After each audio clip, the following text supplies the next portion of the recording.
एक औरत आती है, अय अल्लाह के नबी इन्नी असब तो ज़िना, मैंने ज़िना किया है, तहिरनी, मुझे पाक कर दीजिए। शादीशुदा औरत थी, जानती थी इस्लाम के अंदर शादीशुदा अगर मर्द या औरत ज़िना कर ले तो उसकी सज़ा क्या है। जानती थी कि जान मार दी जाएगी, कत्ल कर दी जाएगी। सब कुछ जानने के बावजूद वो अल्लाह के नबी के पास आती है, अय अल्लाह के नबी मैंने ज़िना किया है और मैं नहीं चाहती कि आखिरत में मुझे ज़िना की सज़ा दी जाए।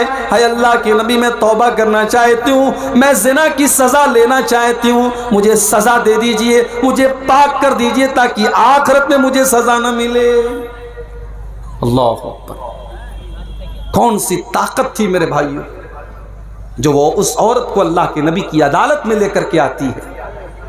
आज तो मुजरिम अदालत से भागता है, आज तो मुजरिम रिश्वत दे करके सोचता है मैं सजा से बच जाऊं, लेकिन जब ईमान पैदा होता है तो मुजरिम अदालत में चल करके आता और कहता है कि मुझे सजा दी जाए। अल्लाह के नबी ने टालने की कोशिश की, आपने कहा जाओ क्या बात कर रही हो। उसने कहा मुझे टालने की कोशिश न कीजिए, मैंने ज़िना किया है और मैं उसका सबूत भी लेकर के आई हूँ, मैं हमल से हूँ, मैं पेट से हूँ, अल्लाह के नबी मुझे ज़िना की सज़ा दे दीजिए। आपने कहा ठीक है जाओ, जाओ जब बच्चा पैदा हो तब आना, जाओ जब बच्चा पैदा हो तब आना, तुमको हम अभी सज़ा नहीं दे सकते। 9 महीने का टाइम दे दिया अल्लाह के नबी, 9 महीने का टाइम दे दिया। भाग सकती थी, कोई रिकॉर्ड नहीं रखा अल्लाह के नबी ने, कहीं नाम नहीं नोट किया, सहाबा को उसका नाम लिख करके नहीं दिया, उसको 9 महीने का मौका दे दिया, जा तो भाग सकती है तो भाग जा। 9 महीने गुजर गए, बच्चे का जन्म हुआ, बच्चे को गोद में लेकर के आती है, अय अल्लाह के नबी मैं वही औरत हूँ, मैं वही गामेदिया हूँ जो 9 महीने पहले आपके पास आई थी और आपसे ये कह रही थी कि मुझे ज़िना की सज़ा दे दीजिए। अय अल्लाह के नबी मुझे पाक कर दीजिए, मुझे ज़िना की सज़ा दे दीजिए। अल्लाह के नबी ने फरमाया तुम्हारा बच्चा भी छोटा है, माँ के दूध पर निर्भर है, जब तक ये बच्चा माँ का दूध पी रहा है तब तक हम तुम्हें ज़िना की सज़ा नहीं दे सकते। जब तुम्हारा बच्चा माँ का दूध छोड़ दे, जब रोटी खाने लगे तब तुम मेरे पास आना। अल्लाह के प्यारे नबी ने 2 साल का मौका उस औरत को और दे दिया कि अब अगर वो भागना चाहे तो भाग सकती है। अल्लाह के नबी उसको भूल जाएंगे, सहाबा उसको भूल जाएंगे। 2 साल का टाइम गुजर गया, उस औरत का बच्चा रोटी खाने लगा, अपने बच्चे को इस हाल में लेकर के आती है कि बच्चे के हाथ में रोटी का टुकड़ा है। अय अल्लाह के नबी मैं वही औरत हूँ जिसने आपके पास आकर के ज़िना का इकरार किया था। अय अल्लाह के नबी देखिए मेरा बच्चा रोटी खाने लगा, अब तो मुझे ज़िना की सज़ा दे दीजिए। नबी अकरम ने बच्चा एक मुसलमान के हवाले किया, जमीन में गड्ढा खोदा गया, उस औरत का आधा धड़ गड्ढे में डाला गया, सहाबे किराम के हाथों में पत्थर दे दिए गए और पत्थरों से मार मार के उस औरत को खत्म किया। मैंने आपके सामने खुतबे मसनूना के बाद सूरह आले इमरान की 3 आयतें पढ़ी हैं। इन आयतों में अल्लाह ताला ने अपने बंदों को 2 चीज़ों की तरफ सबकत करने का हुक्म दिया है। 2 चीज़ों के लिए कंपटीशन करने का हुक्म दिया है, 2 चीज़ों के लिए दौड़ने और जल्दी करने का हुक्म दिया है। वसारिउ इला मग़फ़िरतिन मिन रब्बिकुम व जन्नतिन अर्दुहा अस्समावातु वल अर्दु उइद्दत लिल मुत्तक़ीन। मेरे बंदो तुम जल्दी करो, तुम दौड़ पड़ो, तुम भाग पड़ो, तुम एक दूसरे से आगे निकलने की कोशिश करो। किस चीज के लिए?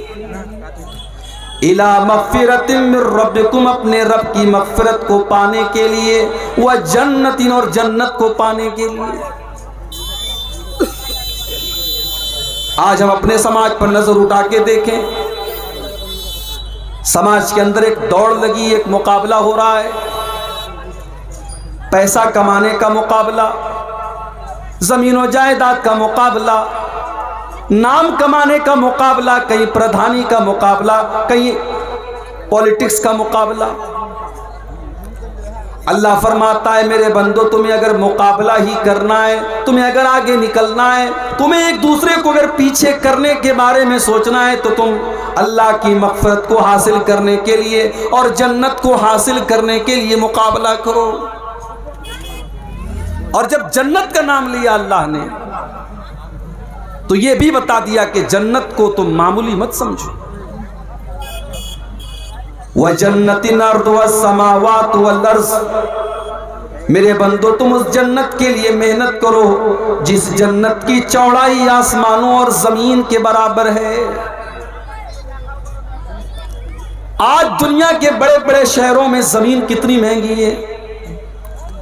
कलकत्ता आप चले जाएं, गुवाहाटी आप चले जाएं, सिल्लीगुड़ी आप चले जाएं, अच्छे शहर में चले जाएं, आपको जमीन बड़ी महंगी मिलेगी। किसी बड़े शहर में जमीन का छोटा सा टुकड़ा भी इंसान को मिल जाए तो समझता है कि मैं बहुत बड़ा आदमी बन गया। लेकिन मेरे प्यारे साथियों, दुनिया की कीमती से कीमती जमीन की जन्नत के सामने क्या औकात है। अल्लाह के नबी फरमाते हैं, सही बुखारी की रिवायत है, लमौज़िउ सौती अहदिकुम फिल जन्ना खैरुम मिनद दुनिया व मा फिया। जन्नत में एक कोड़े के रखने की जो जगह होगी, एक कोड़ा रखने की जगह जन्नत में दुनिया की सारी चीजों से बेहतर है। एक कोड़ा रखने की जगह, यानी हम अपनी जुबान में कह सकते हैं 1 स्क्वायर फीट का एरिया। जन्नत में 1 स्क्वायर फीट का एरिया दुनिया की तमाम कीमती से कीमती चीजों से बेहतर है। मेरे प्यारे साथी, दुनिया की खूबसूरती, दुनिया का ऐश व आराम जहां से खत्म होता है, जन्नत वहां से शुरू होती है। मेरे भाई, आज हमारे कितने नौजवान हैं दुनिया की औरतों की तरफ, दुनिया की लड़कियों की तरफ उनका एक आकर्षण है, तवज्जो है, गलत रास्ते की तरफ भी वो जा रहे हैं। काश कि उन्होंने कुरान में जन्नत का तज़किरा पढ़ा होता और जन्नत की औरतों के बारे में पढ़ा होता। सूरह रहमान उठा के देखो, अल्लाह फरमाता है, हूरुम मक़सूरातुन फिल ख़ियाम, जन्नत की जो हूरें होंगी वो खेमों के अंदर आराम कर रही होंगी, वो नीची निगाह वाली होंगी और इतनी खूबसूरत होंगी। फरमाया कअन्नहुन्नल याकूत वल मरजान, वो याकूत व मरजान की तरह वो कीमती हीरे और जवाहिरात से भी ज्यादा कीमती होंगी। वो जन्नत की औरतें इतनी खूबसूरत होंगी कि अल्लाह के नबी फरमाते हैं कि अगर उनमें से कोई औरत सिर्फ जमीन की तरफ झांक दे, अगर जन्नत से जमीन की तरफ वो झांक दे, लमलअत मा बैनहुमा रीहन, तो जमीन और आसमान के दरमियान का पूरा इलाका खुशबुओं से भर जाएगा। वलनसीफुहा अला रासिया खैरुम मिनद दुनिया व मा फिया, और उस जन्नती हूर के सर के ऊपर जो दोपट्टा है, वो दोपट्टा दुनिया की और दुनिया की तमाम नेमतों से बेहतर है।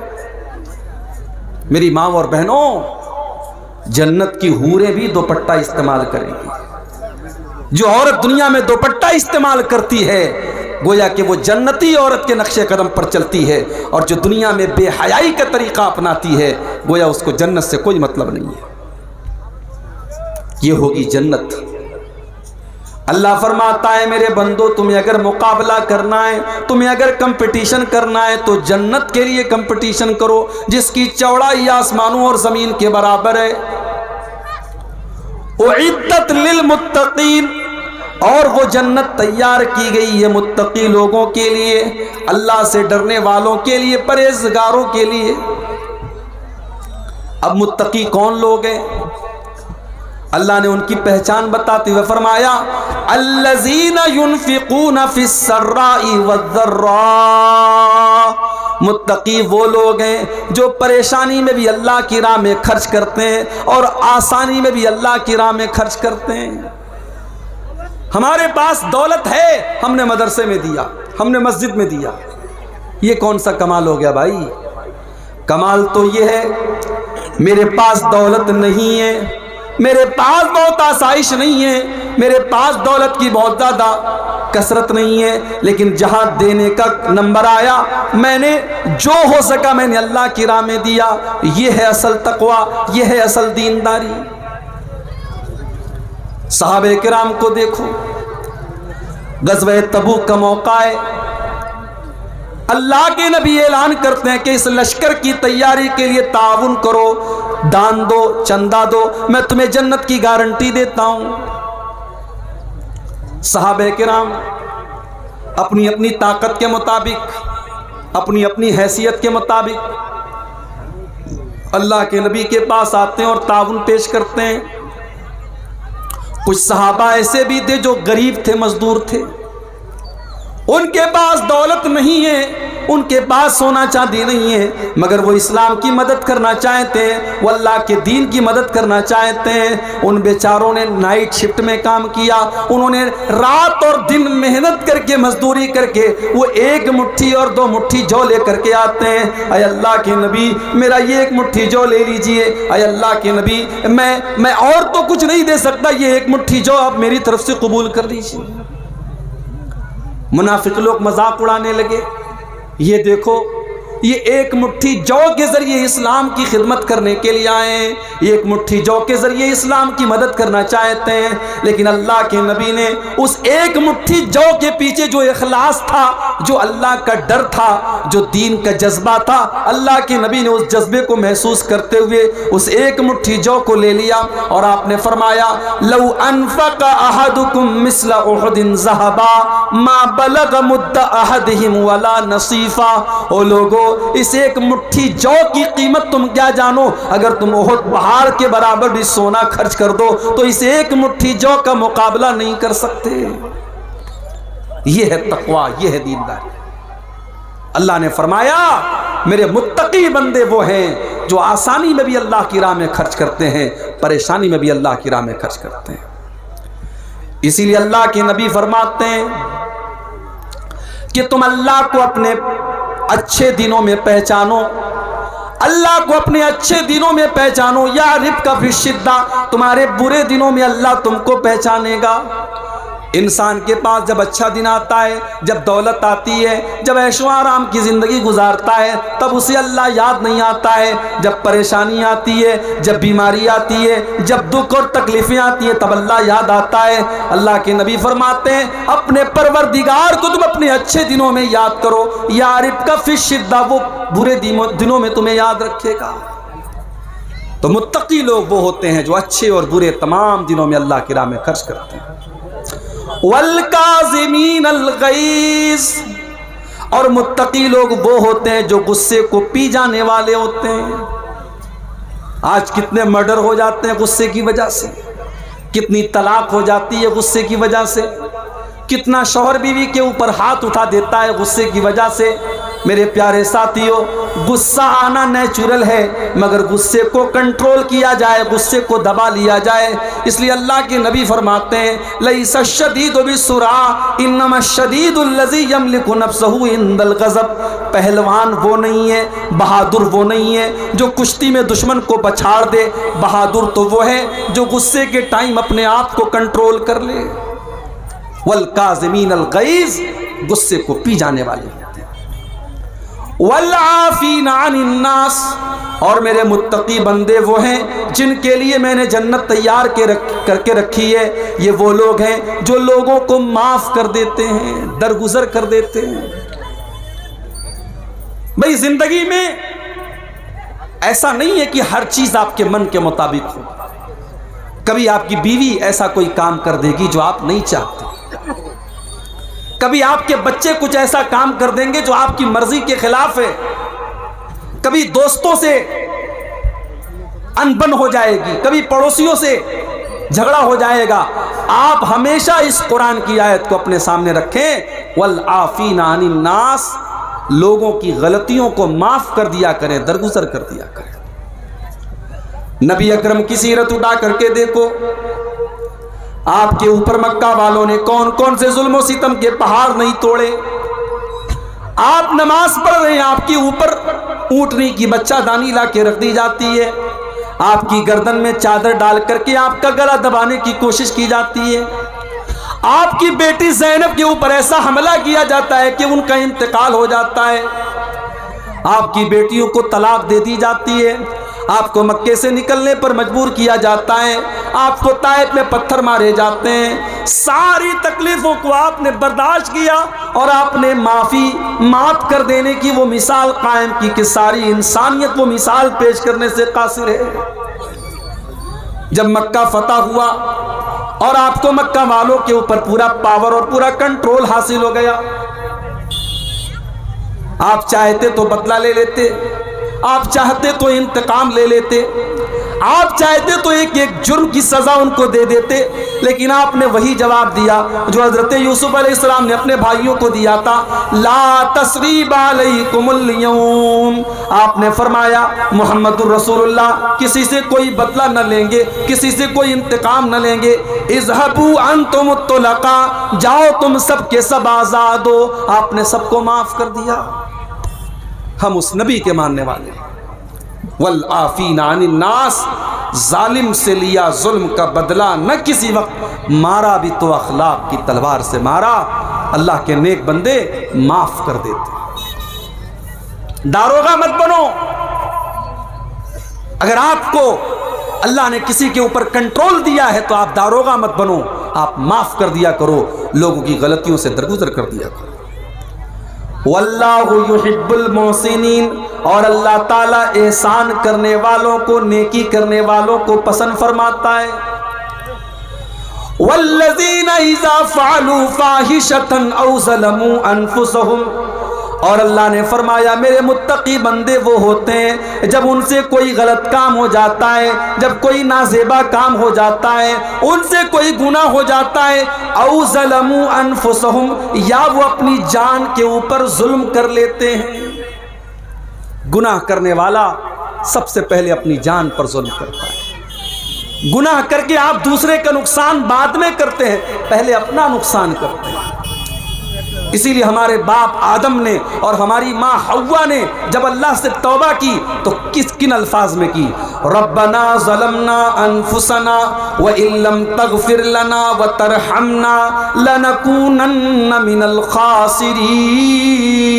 परवरदिगारा, हमने अपनी जानों के ऊपर जुल्म किया है, आय अल्लाह हमने तेरी नाफरमानी करके अपने ऊपर अत्याचार किया है, और अगर तूने हमें माफ़ न किया, अगर तूने हम पर रहम न किया, लनकूनन्ना मिनल खासिरीन, तो हम खसारा उठाने वालों में से हो जाएंगे। तो अल्लाह कह रहा है कि मेरे मुत्तकी बंदे वो हैं जब उनसे कोई गुनाह हो जाता है या वो अपनी जान पर जुल्म कर लेते हैं, ज़करुल्लाह, तो वो अल्लाह को याद करते हैं, वो अल्लाह को याद करते हैं, फस्तगफरू लिज़ुनूबिहिम, और अपने गुनाहों की माफ़ी मांगते हैं। अगर ये चीज़ हमारे अंदर है, अगर गुनाह करने के वक्त अल्लाह याद आता है, तो समझ जाओ कि दिल के अंदर ईमान की गुंजाइश मौजूद है, समझ जाओ कि दिल के अंदर ईमान की रोशनी मौजूद है। और अगर गुनाह करने के बाद अल्लाह याद नहीं आता है, बल्कि गुनाह करने के बाद इंसान और डिटाई करता है और जुरात करता है और अपने गुनाह के ऊपर फख्र करता है, तो समझ जाओ कि दिल के ऊपर मुहर लग चुकी है। इसीलिए अल्लाह के नबी फरमाते हैं, कुल्लु उम्मती मुआफ़न इल्लल मुजाहिरीन, मेरी उम्मत में सबकी तो माफ़ी हो सकती है, मगर खुल्लम खुल्ला गुनाह करने वालों की माफ़ी नहीं होगी। अय अल्लाह के नबी, ये खुल्लम खुल्ला गुनाह करने वाले कौन हैं? आपने फरमाया खुल्लम खुल्ला गुनाह करने वाले वो लोग हैं कि रात को उन्होंने कोई गुनाह किया और अल्लाह ने उनके गुनाह के ऊपर पर्दा डाल दिया, और सुबह को वो दोस्तों से बयान कर रहा है मैंने रात में ऐसा ऐसा काम किया है, अल्लाह ने तो उसके गुनाह के ऊपर पर्दा डाला था, उसने अल्लाह के पर्दे को चाक कर दिया, उसने अपने गुनाह की नुमाइश करनी शुरू कर दी, उसने अपने गुनाह को शेयर करना शुरू कर दिया। आज ये चीज हो रही है।